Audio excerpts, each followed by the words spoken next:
बिस्मिल्लाहिर्रहमानिर्रहीम। Dear students, mathematics class 9। Mathematics का class नाम का जो पर्चा है वो 75 मार्क्स पर मुश्तमिल होता है और इसमें जो शॉर्ट क्वेश्चंस हैं वो भी आते हैं, तफसीली सवालात भी आते हैं, थ्योरम्स भी आते हैं। इसके अलावा एमसीक्यूज पहले जो पेपर होता है वो भी 15 नंबर का वो भी पेपर होता है। तो ये सारा मिला के टोटल 75 मार्क्स बनते हैं। तो चलें स्टार्ट करते हैं। साथ साथ मैं आपको बताऊंगा कि कहाँ कहाँ से कितने क्वेश्चंस आते हैं और किस चैप्टर में से कितने शॉर्ट क्वेश्चंस आते हैं और तफसीली सवालात जो हैं वो पॉसिबल कहाँ से ज़्यादा है बोर्ड के पेपर में अगर देखा जाए तो बिलखुसूस हमारे रावलपिंडी बोर्ड के पेपर में या दूसरे बोर्ड्स के पेपर में तो कहाँ से तफसीली सवालात नॉर्मली बनते हैं। तो हम देखते हैं कि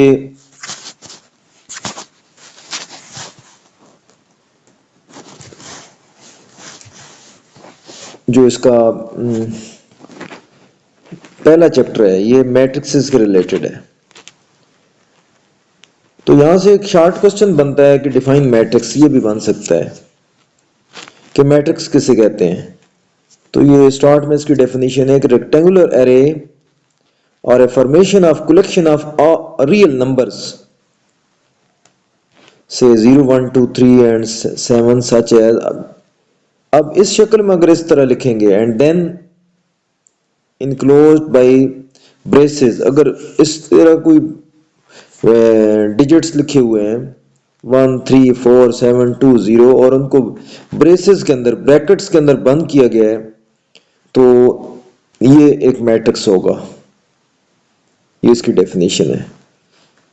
अब आगे कंसेप्ट दिया गया है कि रोज और कॉलम क्या होते हैं। तो कहते हैं कि it is important to understand an entity of a matrix with the following formation. यहाँ उसने कंसेप्ट दिया है कि रो क्या है और कॉलम क्या है। तो ओरिजेंटल लाइन में जो डिजिट्स लिखे गए हैं 1 2 0 3 5 4 और इस तरह ओरिजेंटल ये जो है ये रोज हैं और वर्टिकल जो लिखे गए हैं ये कॉलम्स हैं। जब ये आपको बात को समझ आ गई है डियर स्टूडेंट्स के ओरिजेंटली लिखे जाने वाले डिजिट्स जो हैं वो ब्रेसेस के अंदर ब्रैकेट्स के अंदर ये रोज हैं और वर्टिकली जो लिखे गए ऊपर से नीचे आए मसलन 2 5 1 ऊपर से नीचे आ रहे हैं हम तो ये कॉलम होगा। और बाएं से दाएं तरफ जाएंगे लेफ्ट से राइट तरफ जाएंगे हॉरिजेंटली तो ये ऐसे कहेंगे रो। अब इसी तरह अगर पहले मैट्रिक्स को देखा जाए जो ए लिखा हुआ है और उसके बाद बी है तो ए में आप देखेंगे कि कितनी रोज हैं और कितने कॉलम हैं। तो ये आसानी से देखा जा सकता है कि ए के अंदर 3 रोज हैं और इसी तरह 3 ही कॉलम है और बी के अंदर देखें तो 3 ही रोज हैं और 3 ही कॉलम है। तो उसका ऑर्डर क्या बनेगा। अगला कंसेप्ट दिया गया है कि ऑर्डर ऑफ ए मैट्रिक्स। तो ऑर्डर ऑफ ए मैट्रिक्स जब हमने निकालना होगा तो हम देखेंगे कि उसकी रोज कितनी है और फिर कॉलम कितने हैं। तो अगर तो उसकी रो जो है वो 3 है कॉलम भी 3 है तो लिखेंगे 3 बाई 3 उसका जो ऑर्डर होगा। लेकिन अगर रो 1 है और कॉलम 3 है तो उसका ऑर्डर बनेगा 1 बाई 3। यहाँ क्या बताया गया the number of rows and columns in a matrix specifies its order. If a matrix M has m rows and n columns, अगर एक मैट्रिक्स है और उसकी m rows हैं और n columns हैं then M is said to be of order m by n। ये इसका फार्मूला है m by n। पहले रोज होंगी बाद में कॉलम होंगे। आगे आपके सामने एक मैट्रिक्स दिया गया है m is equal to 1 2 3 1 0 2। अब इसके हम देखते हैं कि कितनी रोज हैं। 1 2 3 एक रो है 1 0 2 ये दूसरी रो है। तो इसको हमें पता चल गया है कि इसकी रोज बन गई हैं 2। अब इसके कॉलम कितने हैं ऊपर से नीचे हैं 1 1 एक कॉलम हो गया 2 0 दूसरा कॉलम हो गया 3 2 ये जो है यहां से ये तीसरा कॉलम हो गया। तो इसका ऑर्डर क्या बनेगा 2 बाई 3 3। ये कंसेप्ट जो है ये ऑब्जेक्टिव की अंदर भी आता है इस किस्म का क्वेश्चन। जब हमें बताना होगा कि इसका ऑर्डर बताएं, तो सबसे पहले आपने देखना होगा कि इसकी रोज कितनी है। जब आप ये देख लेंगे इसकी रोज 2 हैं और फिर देखना होगा कि इसके कॉलम कितने हैं, तो 3 हैं, तो आप बताएंगे कि इसका ऑर्डर है 2/3। अब उसके नेक्स्ट आगे देखें, and whereas the matrix N के लिखा हुआ है इसकी 3 रोज हैं और 3 ही कॉलम है, तो अब इसका ऑर्डर क्या बनेगा 3/3, ये वाला। तो ये बड़ा सिंपल है, इसमें कोई ऐसा मुश्किल बात नहीं है कि ऑर्डर निकालने का कोई मुश्किल तरीका नहीं है, इंतहाई सिंपल है। कि सबसे पहले आपने देखना है कि रोज कितनी है, फिर देखना है कि कॉलम कितने हैं, और रोज पहले लगानी है, कॉलम बाद में लगाना है। तो फॉर एग्जांपल 2 रोज हैं 3 कॉलम हैं, तो लिखेंगे 2/3। अगर 3 रोज हैं और 2 कॉलम हैं, तो लिखेंगे 3/2। मेरा ख्याल है आप ऑर्डर ऑफ ए मैट्रिक्स का कंसेप्ट आप जो है समझ चुके हैं। अब नेक्स्ट हम चलते हैं इक्वल मैट्रिक्स की तरफ। इक्वल मैट्रिक्सेस क्या है? कहते हैं कि let A and B be 2 matrices. फर्ज करें कि ए और बी 2 मैट्रिक्सेस हैं, then A is said to be equal to B. A B की इक्वल होगा किन 2 शर्तों के मुताबिक? If and only if the order of A is equal to the order of B. जब ए का ऑर्डर बी के ऑर्डर के बराबर होगा। देयर करस्पॉन्डिंग, दूसरी बात, their corresponding entries are equal, और उनकी जो अंदर एंट्रीज होंगी वो भी बराबर होनी चाहिए। ये 2 शर्तें हैं। इक्वल मैट्रिक्सेस, 2 मैट्रिक्सेस कब 2 कॉलम यानी कब इक्वल होंगे, कब बराबर होंगे? 2 शर्तें होंगी। एक तो उनका ऑर्डर सेम होना चाहिए यानी रोज और कॉलम बराबर होने चाहिए। दूसरी शर्त क्या है? उनके अंदर एंट्रीज जो है वो भी सेम होनी चाहिए। नेक्स्ट पेज पर, पेज नंबर 5 पर ये दिखाया गया है, एक ए कॉलम है और एक बी कॉलम है। अब देखें कि रोज में हम पढ़ते हैं 1 3 -4 और 2, ये ए की वैल्यू है, और बी की वैल्यू है 1 और 2 + 1। 2 + 2 को 1 में ऐड करें तो 3 बनता है, -4 और 4 में से 2 माइनस करें तो 2 बनता है। तो एक्चुअली ए और बी जो है ये दोनों इक्वल है, मैट्रिक्स है। क्यों इक्वल है? कि एक तो इनका ऑर्डर बराबर है और फिर इनकी जो करस्पॉन्डिंग एलिमेंट्स हैं वो भी बराबर है। तो 2 शर्तें जब पूरी हो जाती हैं तो दोनों मैट्रिक्सेस जो हैं वो इक्वल हो जाते हैं। तो 2 मैट्रिक्सेस कब इक्वल होते हैं?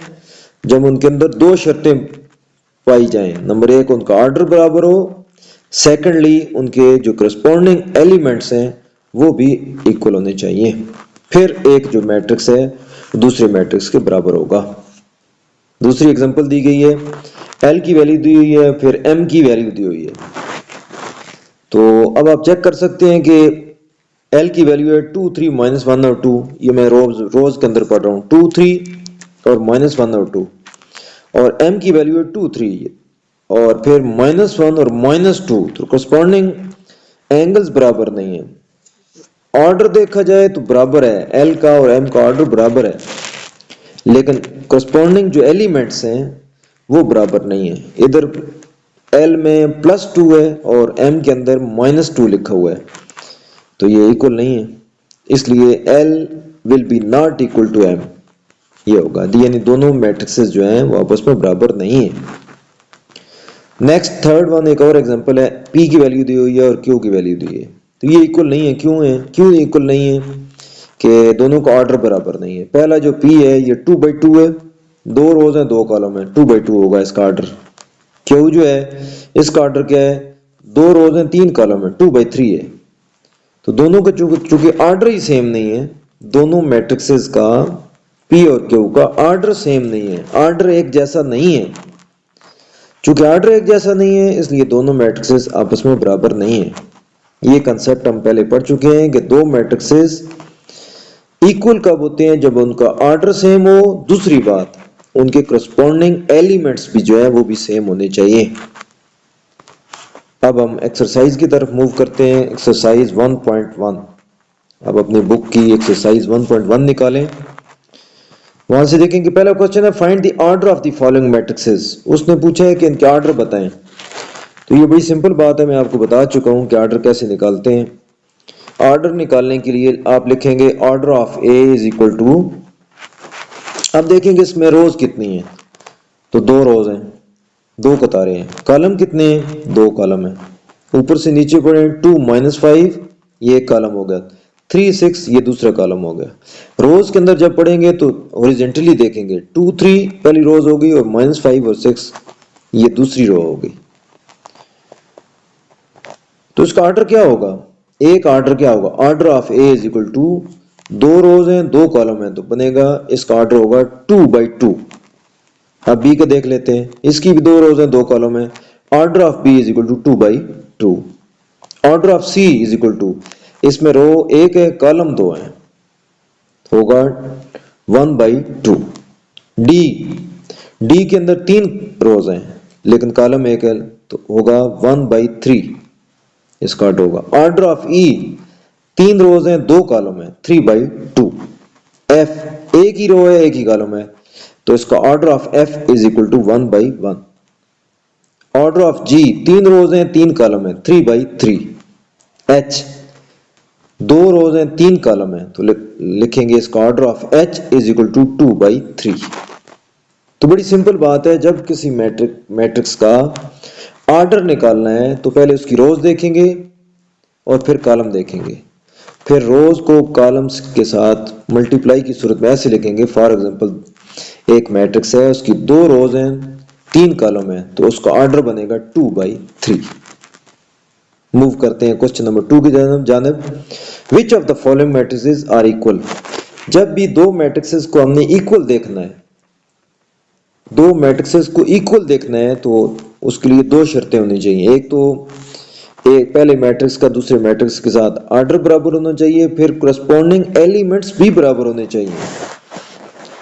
तो क्वेश्चन नंबर 2 के अंदर हम जब देखते हैं तो जो ए मैट्रिक्स है ए, अब हम चेक करेंगे कि क्वेश्चन नंबर 2 के अंदर ए की वैल्यू दी हुई 3, किसी और की वैल्यू 3 है, ये हम चेक करने की कोशिश करते हैं।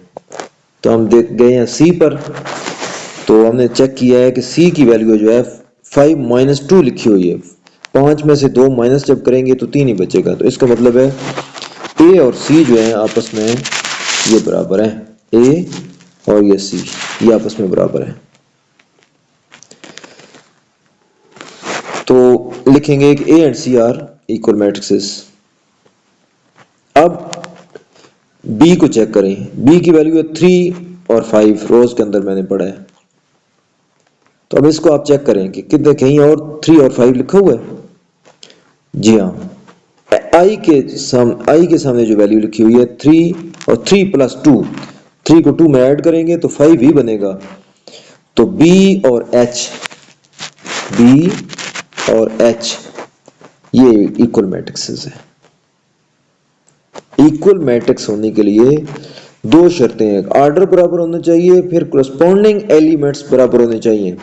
यानी 3 इधर का पहला 3 होना चाहिए, उधर 5 है तो इधर भी 5 होना चाहिए, तो 5 बन गया, इधर 3 + 2 लिखा हुआ है वो 5 ही बनता है। अब देखेंगे जो ई है वो किसके बराबर है। ई की वैल्यू है 4 0 6 2, एच की वैल्यू है 4 0 और 6 2। तो इस तरह ई और एच ये आपस में बराबर हैं।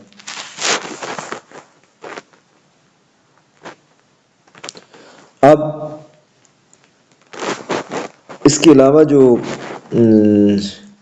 मैट्रिक्सेस दिए गए हैं, जे की वैल्यू है 2 + 2 ये 4 है, ये 6 है, और 2 में से 2 गए तो 0 और 2 + 0 2। तो ई और जे ये भी आपस में इक्वल है। जी की वैल्यू 3 - 2 यानी 3 - 1 2 रह गया, और 3 + 3 6 यानी 2 और 6। तो 2 और 6 जब हम चेक करेंगे तो ये एफ और ये जी ये आपस में इक्वल हो गए।